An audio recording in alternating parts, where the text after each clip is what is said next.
What's happening, guys and girls? Acrinator here, and welcome to another episode of Random Thoughts. Today I'd like to talk about something that's been bothering me for quite some time now, and it has to do something with the very site that you're watching this video on. Weird. This will be my first meta video.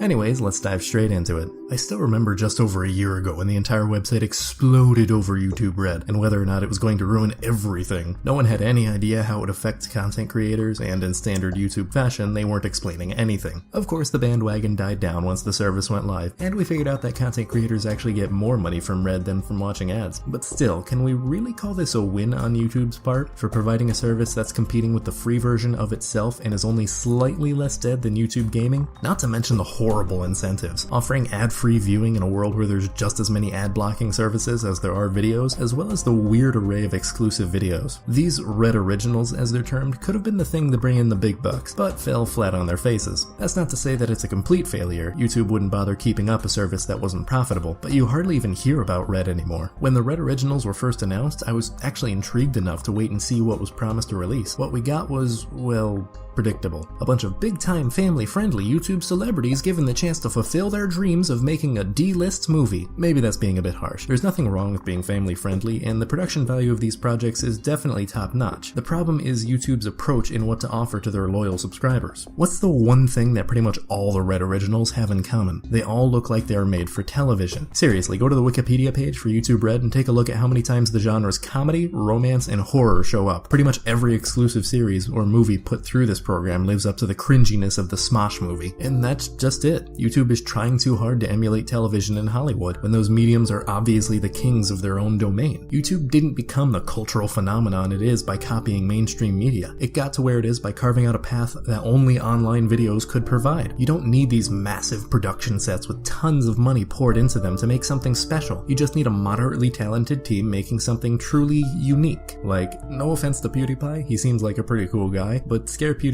is pretty much just a combination of scare tactics and Race to Escape, featuring the largest creator on the website. Other than people who are hardcore PewDiePie fans, no one cares. Even then, in fact, I love the Game Theorist channel, but I have no interest in MatPat's Game Lab. To YouTube Red's credit, the new Mindfield series by Vsauce's Michael Stevens looks interesting, so there is the possibility of worthwhile series coming down the pipeline. Still though, that's one series out of dozens that we currently have that's halfway decent. Now, I am someone who believes in giving suggestions as to how to improve instead of just mindlessly ranting and shouting, "Fix it!" In order to make YouTube Red more appealing, you gotta offer something that people can't find anywhere else. Take Casey Neistat, for example. His style of filmmaking wouldn't quite work as well anywhere else besides YouTube. Imagine if he created a YouTube Red series. I have no idea what it would be about, but you can be damn sure it would be the only thing like it. I think given a few years and YouTube becoming a little bit less strict about what's given funding, we might actually begin to see a new array of great shows. What we really need are the more artsy kinds of videos, the kind that no television network would take the chance on airing, but would be right at home on YouTube. They don't all have to be massive successes, they just need to have the time and quality put into them. Who knows, a few odd series might just gain a cult following or become a new classic. What I'm saying here is, YouTube, don't be afraid to take a chance on a less mainstream approach to this whole exclusive content thing. Displaying some artistic integrity never hurt anyone. And maybe take the time to actually explain things when you make changes to the site, but, you know,